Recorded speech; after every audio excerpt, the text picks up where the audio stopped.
Following Mr. Ionuma's gameplay showcase of Tears of the Kingdom, we'll be discussing our thoughts on the huge amount of changes that were shown in the video.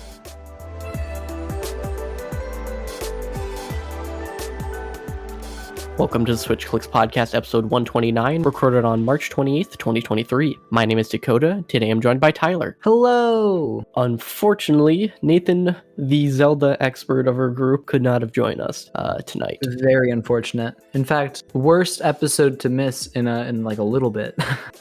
Yeah. Hopefully, when he listens back on this, he's not cringing the entire time. Mm-hmm. Or we're just like lying through our teeth. And he's like picking up on all the facts that like we have no idea what we're talking about.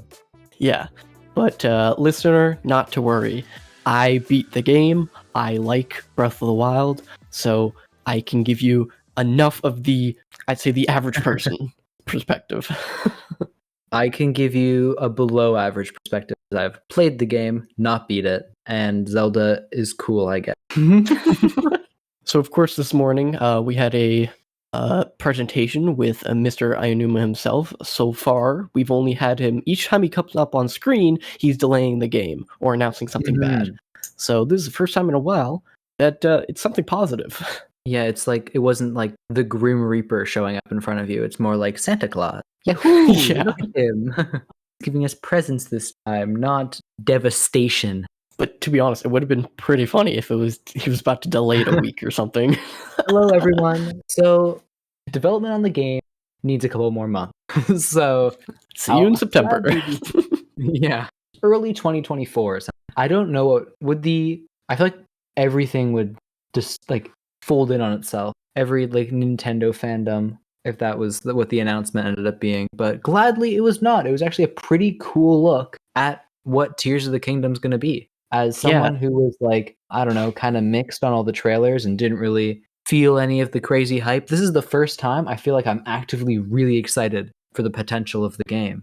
Yeah, and it makes it better that the game is just a month and a half away. Yeah, this was trailer 1. I don't know what I'd do.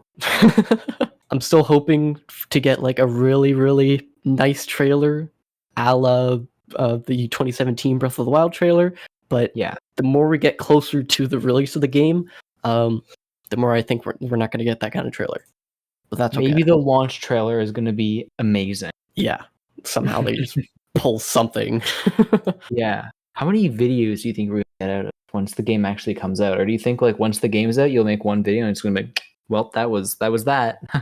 Well, leaking it already, I'm sure Nathan will review the game for Zelda month in November. Yeah, that would make... and I'm sure we'll get an initial reaction for a podcast episode the week of. And then maybe a month later we'll have something else. I don't know. Fair enough. That makes sense. I'd say a decent handful. I guess that's how most games work. This one isn't like, this one's special, but not like, I don't know, not like a insanely influential. I don't know. Maybe when the game comes out, it will be. Going through the discussions. So basically, it was just 10 minutes, roughly 10 minutes of gameplay. And Mr. Ionuma really showed off the different abilities that Link will have throughout the game. First, he showed off how we get to the Sky Islands, which is, I guess, just a time warp ability that you can use on a single item.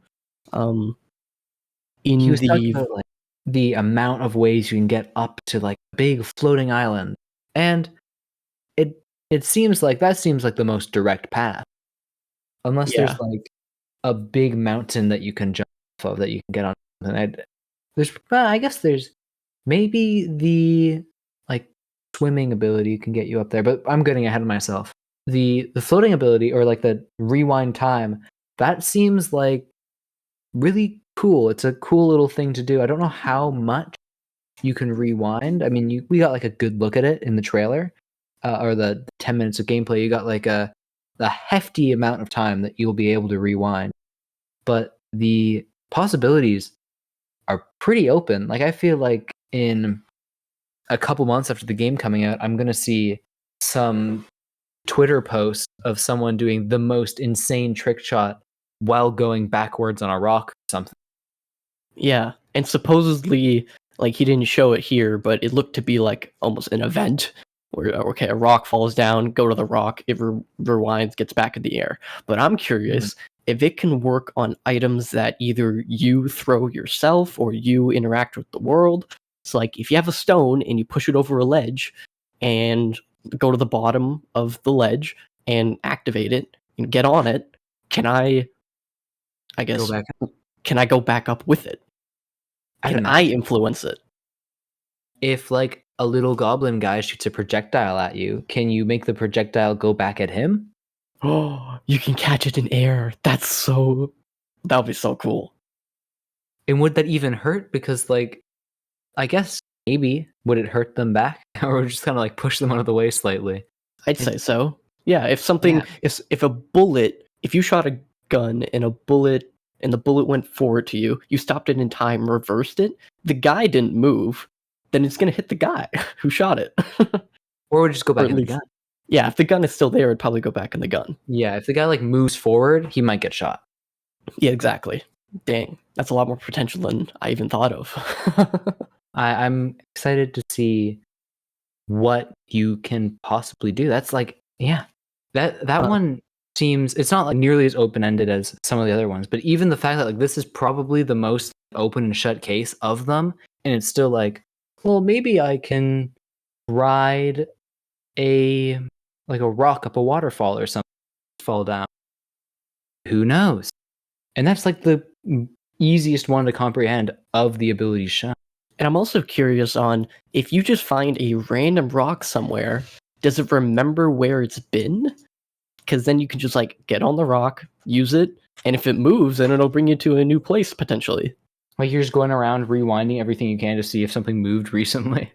Yeah, exactly. That'd be wow. That'd be actually, that's a powerful tool that I don't think I've ever seen in a game. Or if they make it that like food can rot, will you be able to turn the food back into fresh food? Oh my gosh. That'd just be another layer of broken item haters just to just to kill. Now your food can rot. Yeah, that would be annoying, but I guess a use of it, I could see them maybe doing that. Just after Mr. Ayanuma gets back up to the Sky Islands, he encounters a new enemy. It seems to be kind of robotic, a little bit magical. Almost a play on those little training guardians that we saw in most of the dungeons. It's a little training guardian, and then like the mask from Crash Bandicoot mixed together. Oh yeah. And you get that's what you get. They're little robots with like floating heads and jaws. Big fan on it. Their like big teeth put a smile on my face. And eventually, Link kills it and it drops some items. And on the side, you can see that it is a Zonai item. Now, I am not up to date with the plot of Zelda in general, but I know that Zonai is an important thing because I did have to edit the Minish Cap video. And I know that Nathan talked in length of what the Zonai were. I don't know what the Zonai is. I know they're a and you sky don't remember it? Oh, no. Fake fan. I don't know either. All I know is that they're like sky people, maybe? Okay. And like an ancient... That would make sense. Ancient people. But it seemed kind of cool. I assume that's potentially where you would get your own... Link got his like arm power glove thing, because it's also green. Yeah. I don't think you should ever call it a power glove, because I feel like Nintendo themselves might like obliterate you for even like remotely connecting those two things. But yeah, I'd say it is kind of power glove adjacent, isn't it? It is a little bit. A little bit. You don't have the little like controller on the thumb though. I mean, maybe when you get in vehicles, he pulls out the Nintendo Legend of Zelda patented power glove, and that's how he controls them. Another word for power glove is an ultra hand. Funny segue. The next thing they showed was the ultra hand for craftable vehicles. I know we're not going in order, but the last thing is probably the coolest thing. This is the second coolest thing. Ultra hand. So basically, it was just explaining on what we saw, and I believe the previous trailer where you saw custom vehicles. Everybody made the jokes of nuts and bolts. It's still funny. It is. So it's a good comparison, I guess. Even though with like the comparison of nuts and bolts and the Power Glove, we might be on our radars. But it's kind of true. I think the But system looked interesting. And depending on the quote-unquote puzzles that they plant everywhere in the world or in the dungeons, it could be pretty interesting. And it seems like this would be one of the many ways to get up to these islands if you create a flying machine. Also, if you have enough battery, I guess. Yeah, because there's the big battery bar that drained really quickly, which is a little worrying. If you have like a hot air balloon, actually, maybe the hot air balloon doesn't require battery; it's just fire. So I guess that could be a slower way to get up. Yeah, if you have fuel, you throw it on there. Yeah, the fact that it all sticks together with like a glue is very funny to me. It's just like kind of gunky. And in the video, it seemed that it wasn't like it was like grid based. It would things would snap together rather than like weird thing to randomly bring up, but like in Lego Harry Potter, if you ever are floating things around, they'd always just stick to each other at any possible thing they could get. Really annoying. Luckily, this looks more like there is specific spots on like a wood log that something could connect to, so no matter what, it kind of works. It won't be like an annoying puzzle to put your fan on your raft. It did kind of stick, and also, I'm not sure if we're using the magnesis tool to move these items, but I guess we're using wood, so it can't be magnesis. Just some sort of, I guess that's levitation tool. Yeah. Yeah. Maybe it's called the Ultra Hand because it's like you can pick up anything, but also glue things. Weird. Don't ask where that glue is coming from. No. There was also, I saw when he was holding it up, there was a roll, pitch, and yaw arrows to, I guess, indicate directions that you can push or you can spin an item. I guess that makes sense, yeah. Yeah, and it gives a little bit more freedom because the magnesis tool in Breath of the Wild, you would just lift it, and you have no... Yeah. If you want to spin it, you would have to like push it up against something to constantly try to spin it. Quality of life will be appreciated, especially considering you can pick up anything and you're not stuck to big doors and weapons, other things holding. Is the Ultra Hand also the same thing that lets you do all the fun little weapon stuff, or is that a different ability? It looks like all the powers come from your hand, but I think that the fusing ability is something different. Because if you look while he's demonstrating these abilities, on the top left of the screen, you have a new icon for each of these abilities. So the fuse one is like a sword with a glowing end to it. The Ultra Hand looks like a creepy hand with like chains for fingers. And then the Ascend one is like a guy being warped, you could say. I think the only one I saw was the Ascend one. It's like a guy swimming upward through something. Yeah. Or being warped. Honestly, that one might just be better. Yeah. But and I guess speaking of the fuse, the fusing ability is probably that might be the coolest one. Yeah, I agree. By far. The fact that you as Mr. Link himself can walk up to a stick and put a rock on the end opens so many doors. Yeah. Like it crafting things in like the first Breath of the Wild is fine. You get like materials that you can use, but the fact that you have like these materials now that just are added to the game, so you can add a big long stick to the bottom of your sword to make it a spear now, is such a cool idea that I would have never thought would be in the game.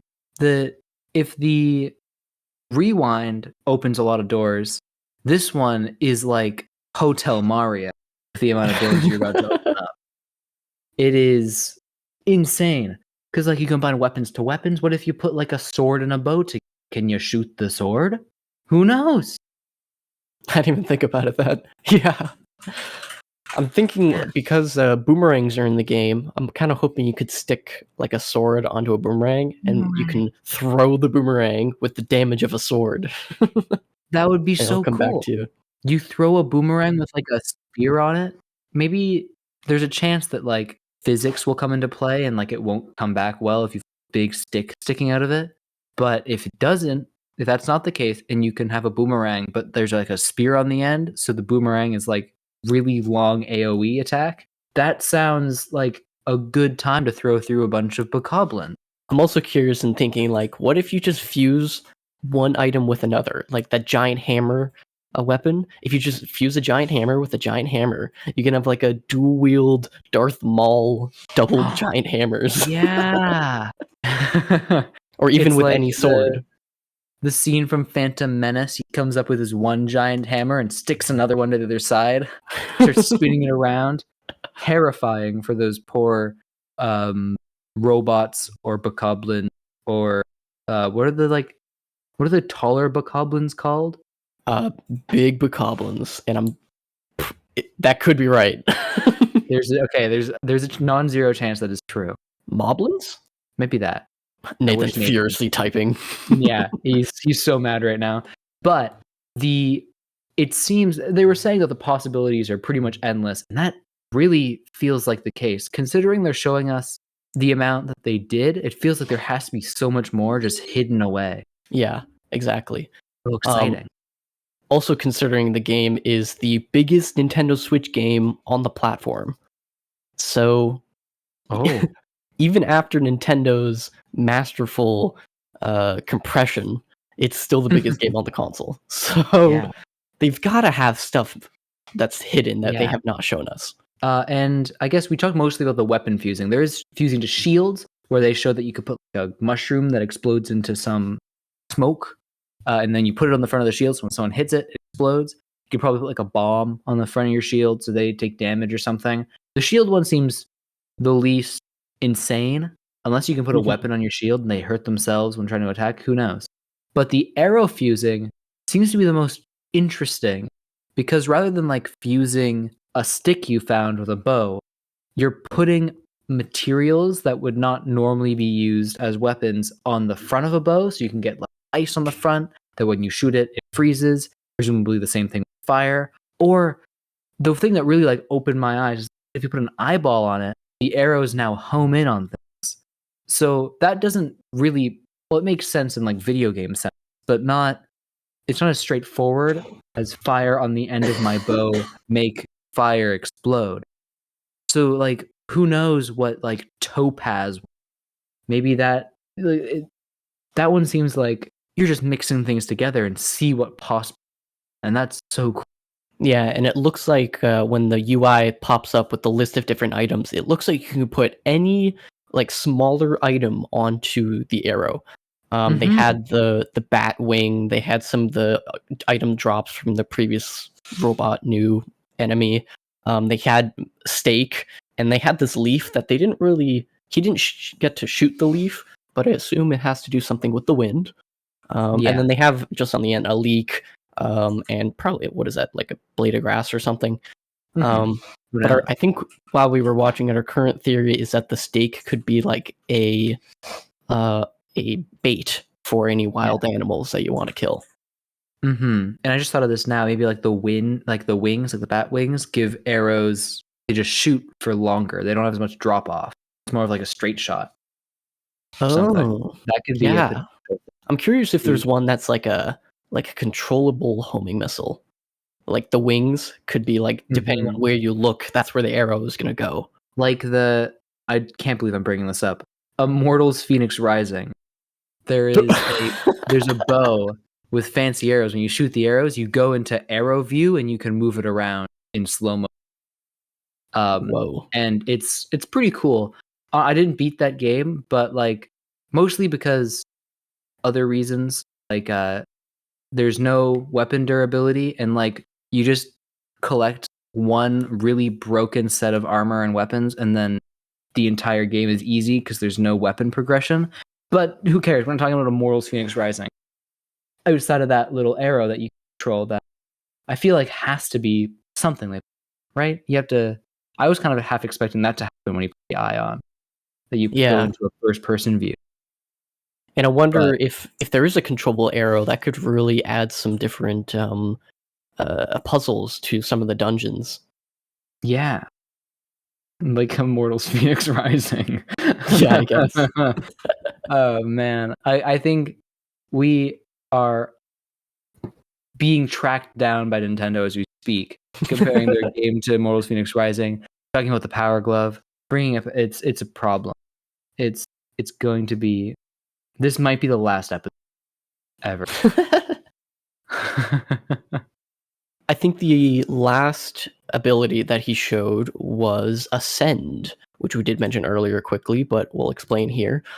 Basically, this is the leaked patent kind of showing itself. I believe maybe a few years ago, 3 or 4 years ago, there was a patent for this ability where a character can move between levels through the ground.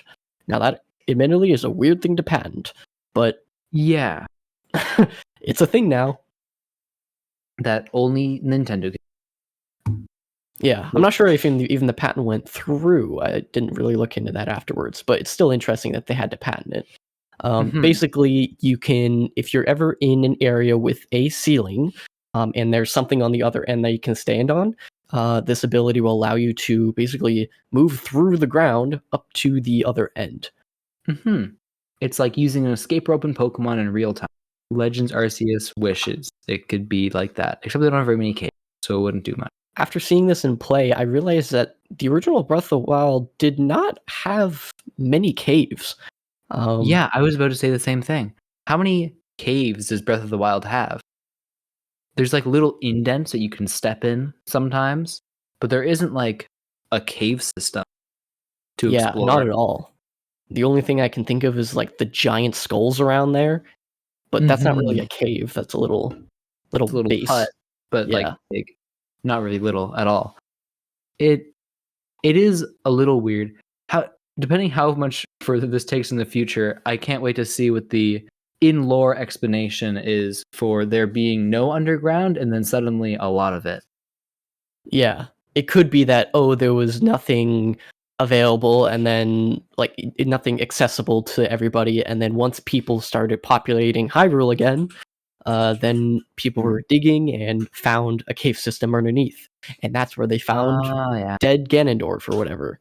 And I then was it thinking rose big and came worms. back.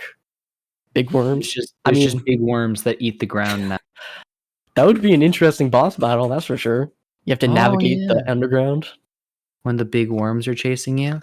Yeah, that could work. I mean, the dragons that you see in the sky are like big worms, but they're flying. It's worms spelled WYRM, like because that's like a dragon, Yeah, not worms exactly. spelled WORM. You see, I had that. I was planning that for that forever. Didn't just think of that right now. But yeah, I mean, like Ascend probably, it's a very straightforward thing. It's cool, maybe thinking, how high does this go? Do you have like an oxygen meter? Can I go like from the bottom of the tallest mountain to the top relatively quickly? Or are you going to drown at some point? Yeah, and I don't know if it was just me, but I think when he initially used the ability, it was a lot quicker getting through that little area, and then he jumped back down and used that ability in the same spot, and it was a lot slower. Yeah, maybe a Maybe double the cooldown time. to a bit. Yeah, Or maybe he um, just had to like jump to get out or something and he just didn't jump for a little bit on the second try. Who knows how it's going to work. that's true. And then when he demonstrated it in the cave system, it brought you into a whole different animation, black screen, little, I don't know, particle effects around Link, Yeah, and little then he like finally made it green up. particles. The fact that he said stuff like, "Oh, come on, just a little bit more," like so close, like the way he was, obviously he's playing it up, but like kind of panicked, does make me think that there's gonna be some sort of like suffocating in a wall feature, so you can't just teleport 500 feet up into the air. Exactly, yeah. I'm not sure why there isn't a UI like indicator on screen. You would think they would just use the stamina meter, but Yeah. perhaps there's just different animations. It's the sonic drowning effect, so you're really stressed out the whole time. Oh my gosh, that'd be terrifying if there was like a boss battle with all this mechanic. Oh, a boss battle in the mountain? Yeah. When you fight the big worm, you can go through the roof and see the big worm crawling around? Hmm? Ooh, maybe if you get too close to the worm, it eats you, so you have to use this ability to get out. Oh, get out of the worm. That would be cool. Hire us. Yeah, Nintendo, we have already proven that you're listening. Yep. The soldiers are on the way. Just might as well give them like our resume while they're here. Other than that, there was like little things that I tend to notice. On the map icon on the bottom right, I know that's been a hot topic for Zelda Twitter recently. Basically, they've added a coordinate system, and that includes the altitude, which is really nice because previously, like if you ever went to Zelda Wiki or IGN for any help on something, they would say, head over to the blank name to the northeast of blank name at this tree. Yeah. It's and that's like brutal. it is a lot easier to give coordinates than talking about all the turns you have to take at like Albuquerque or something. Make sure that Yeah. you're all good the whole way through. But yeah, and I guess the fact that they give you the altitude levels might be a little weird if there's something like dab in the middle of nowhere and you're like, okay, so you had to go to like 1400, 1350, and then like 1,000 feet in the air, and then you're Yeah, good. But again, we're just gonna have to see what it's like when you actually play the game. I exactly. noticed you were talking, or I remember you talking about the little potential caves that, like cave markers maybe that are on the mini map. That looks interesting, and if you're correct, and I guess Zelda Twitter is correct about the hunch, it would be very useful. Yeah, and then you can realize what caves you've, of course, explored or not, and if potentially if it's a cave system throughout Hyrule, then it'll make it really easy to know which ones that you have I guess, the entrances you've gone into. And that will allow, like, that just lets it, it's so much easier then to actually play the whole game and not be like, have I explored this one before? There's not much differentiating it from like cave entrance number 6. And as well as a couple other things that I don't know. I haven't watched many of the trailers, if I'm being completely honest, because I wasn't on those episodes. I'm gonna be transparent there. However, there seemed to be a little bokoblin riding a dragon, and that was, or more like a dragon-esque thing holding a little bokoblin guy. And I thought that was cute right at the, he was kind of like moving his camera to track it, and I like that little. Yeah, I believe it was in previous trailers, but they have not given it a name officially. I'm sure it's a callback to, I don't know, Zelda 2 of this one Yeah, enemy, you know. it's like, if you're not a real fan, you wouldn't know. Cue So Nathan fiercely typing again. fair enough, fair enough. And speaking of that end area, there was, for some reason, a bus stop looking thing at the edge of this river. I think I missed that. It's like it's just kind of like a little building made out of wood, no roof, no 3 walls, but it has a sign at the front. My current theory is this is where you could like summon, I guess builds that you've built in the past. Oh, that would be nice. Yeah. That'd be very useful having just a little like, I've already having built like a really nice car essentially, and then having to just be like, well, I'm done with this. I'm gonna just leave it in the middle of nowhere.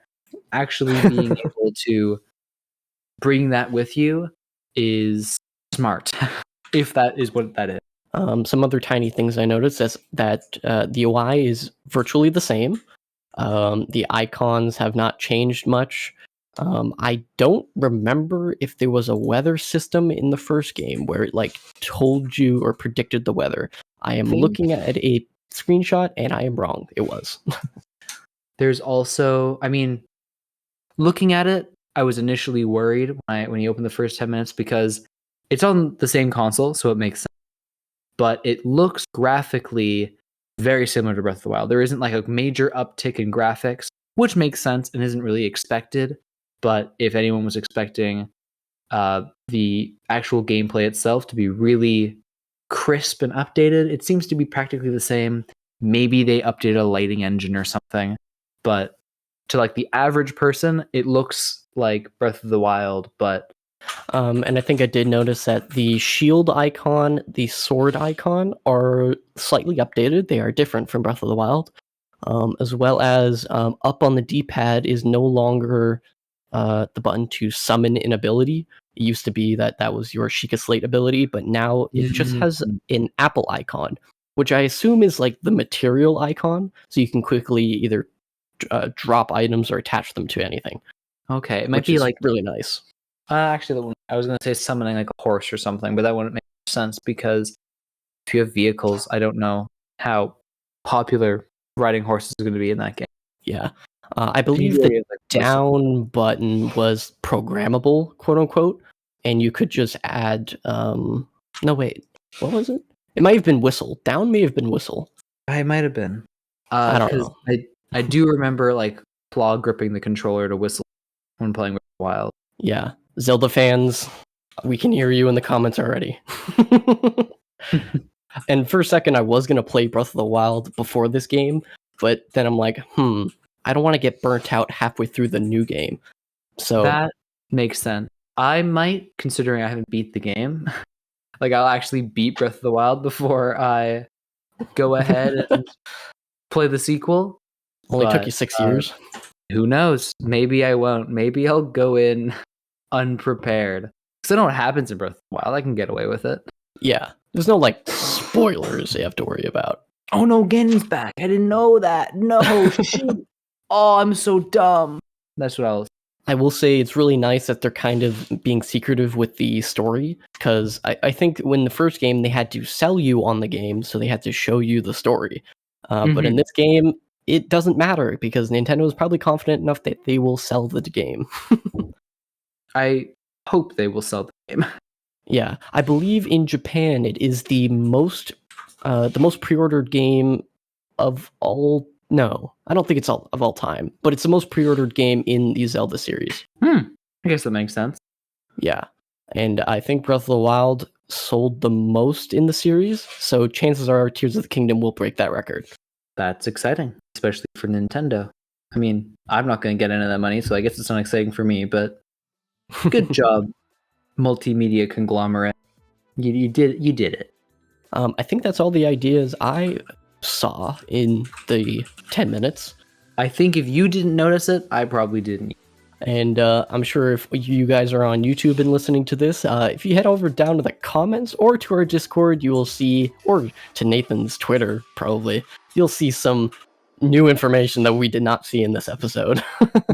There's probably like a tree that we haven't seen before from the first game that famous from like Skyward Sword or something. Yeah. So, who knows? As well as we will probably be doing another episode on Tears of the Kingdom either before the game comes out or immediately after. So look out for that whenever it arrives. Thank you for joining us and discussing the huge amount of changes that were shown in the Tears of the Kingdom gameplay video. We'd love it if you can follow us on Twitter and listen to future episodes on Spotify and iTunes. Join our community Discord server to continue today's discussion.